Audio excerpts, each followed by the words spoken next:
Enfoque al pie del tiempo con Socorro Díaz.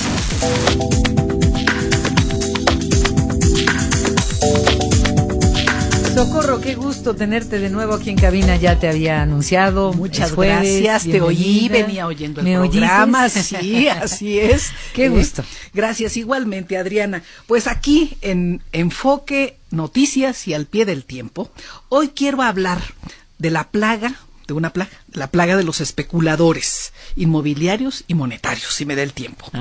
Fíjate que la indiferencia, Adriana, es un mal de nuestro tiempo, como lo sabemos. La desconfianza mutua, producto, entre otros factores, de la inseguridad o del anonimato, ha engendrado la indiferencia respecto de lo que ocurre a los otros y pasa en nuestro entorno.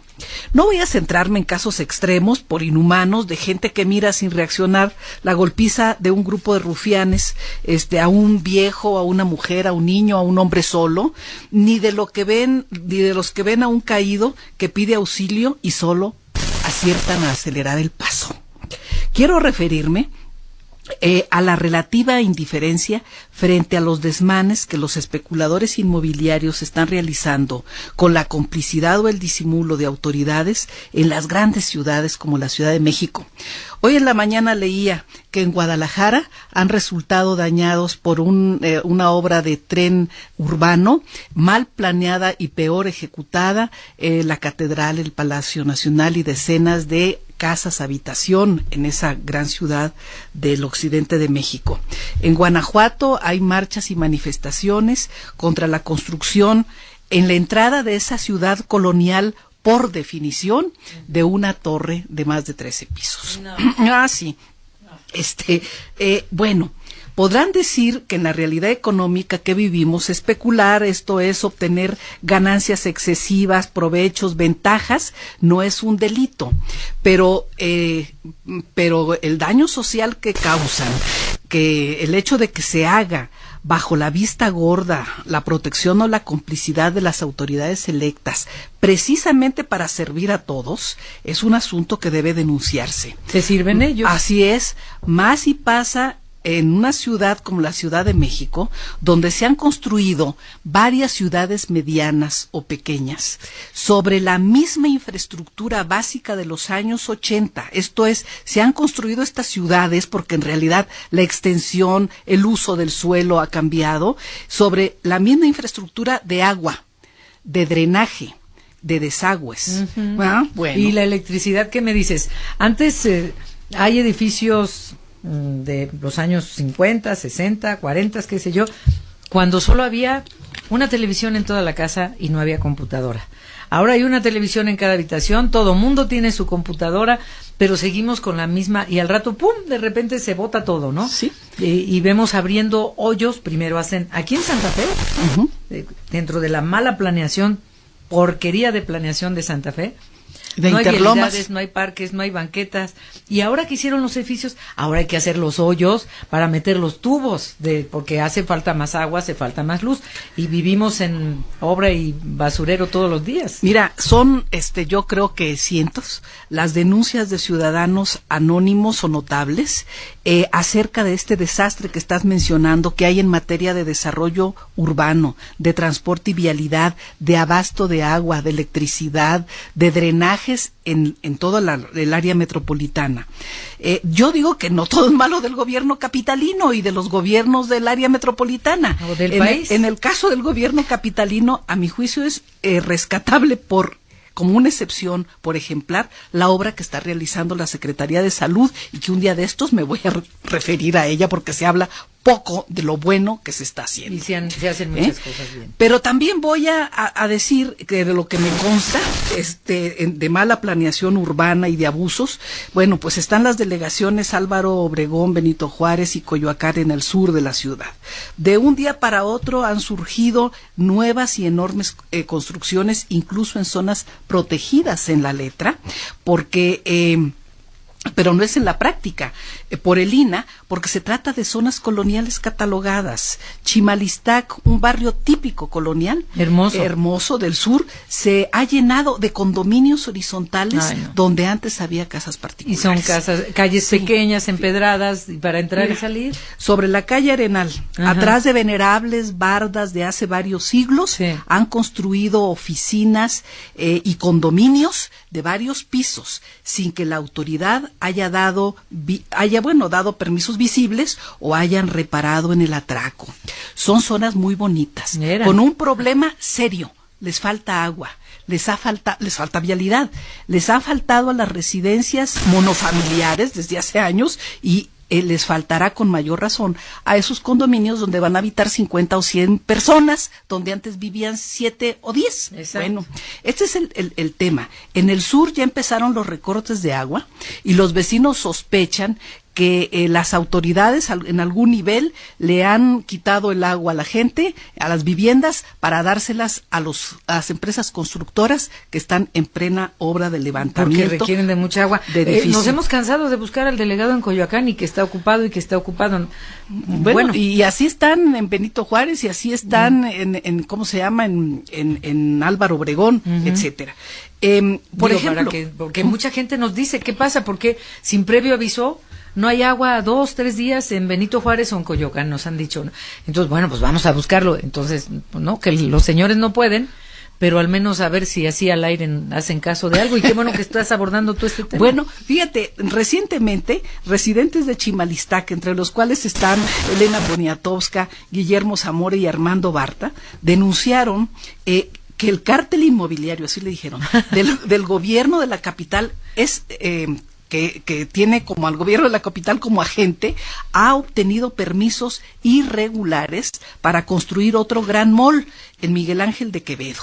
Ya construyeron otro y ante el congestionamiento de tránsito que causa, el gran proyecto de la delegación Álvaro Obregón es construir un puente quitando la fuente de los Coyotes, que es pues una zona emblemática. Bueno, es tiempo, yo creo, que de parar esta locura de negocios privados con la complicidad del gobierno, respetar el derecho a la propiedad de los vecinos de zonas residenciales por las que pagan impuestos pues notables, y cuando hay algún vecino que va a la tesorería a reclamar el monto impositivo, los empleados le aconsejan para que pague menos predial, mejor construya condominios, así le bajan el impuesto. Es tiempo de que intervengan las autoridades federales a través del INAH y del INBA para detener este desenfreno y hacer valer la ley frente a la voracidad de especuladores y funcionaretes. O sea, por monumentos históricos, el Instituto Nacional de Antropología, por supuesto, el Instituto Nacional de Bellas Artes. Creo que pueden intervenir deben intervenir de acuerdo con la ley. Las ciudades deben ser un espacio para vivir, no solo un negocio, y menos un negocio desenfrenado que está conduciéndolas a una inviabilidad urbana, sin agua, sin drenajes, sin electricidad, pues son ciudades que van a colapsar. ¿Y qué me dices de los lugares, de ciudades, de colonias habitacionales en las que cambian uso de suelo y ya hay un restaurante, y ya hay un bar, y ya hay un antro? En eso se ha convertido Polanco, que yo le digo Polantro. Se ha llenado de antros, o la Condesa de la Fondesa, y Polantro, se ha llenado de antros, de restaurantes sin estacionamientos. Entonces se vuelven imposibles las ciudades. Hay casas en el sur de la ciudad que están catalogadas por el INAH y se convierten en determinados días de la semana en antros. Las de Luis Barragán, por ejemplo, el Pedregal, esa zona. Este es un problema serio.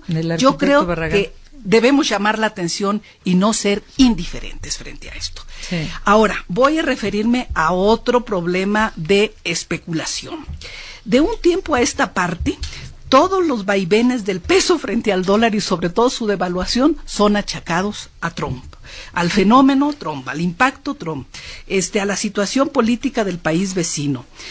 Por cierto, hasta ahora el único impacto visible del dólar, ya viéndolo bien, es la baja del dólar frente a muchas monedas en el mundo, incluido el peso, porque pues yo creo que muchos inversores en dólares en los bancos de los Estados Unidos están sacando el dinero.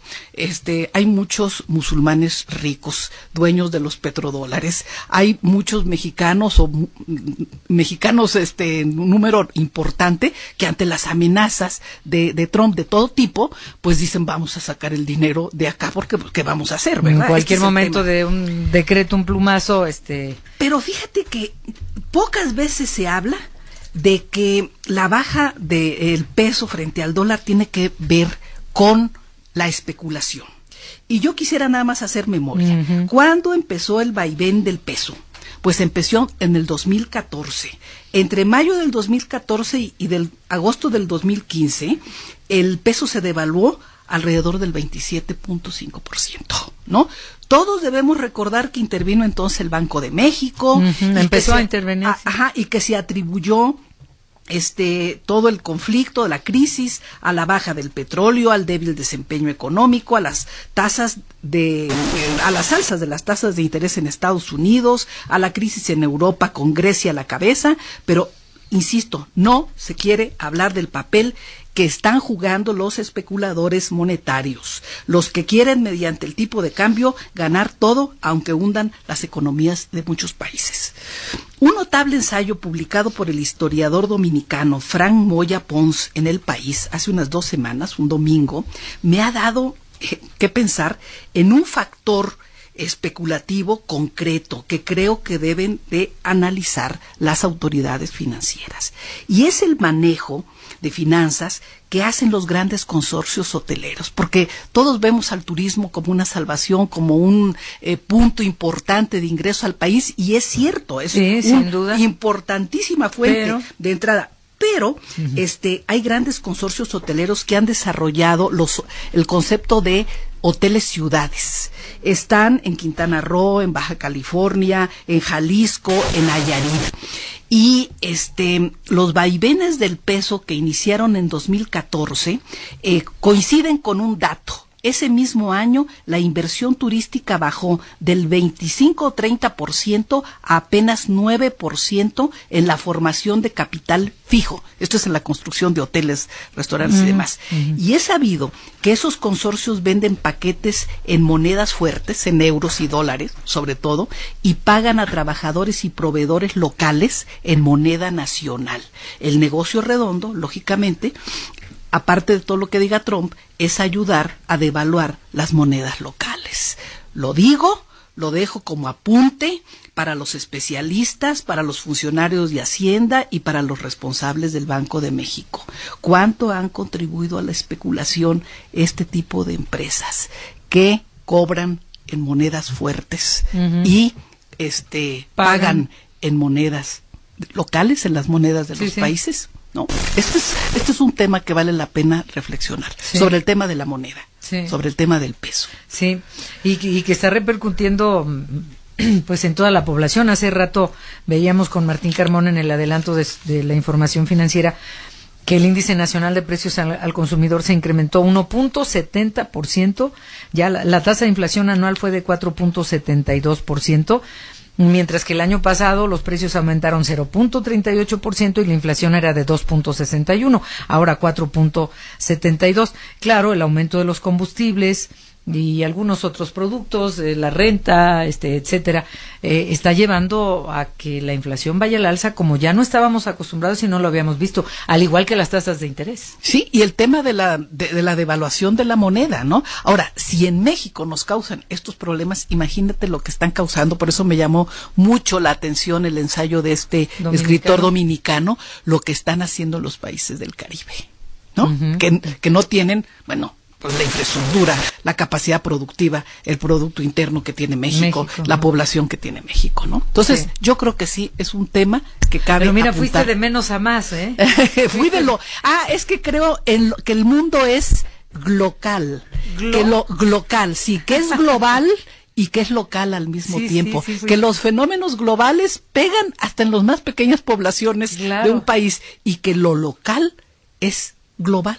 porque también se reproduce aquí, claro. en la India, en Tailandia, sí. en Camboya, en la República Dominicana, en Haití, en todas partes. Entonces, quise hacer un ejercicio local. Local, como dicen los pedantes. Pero tú no lo eres, y nos encantó tenerte como todos los jueves. Muchas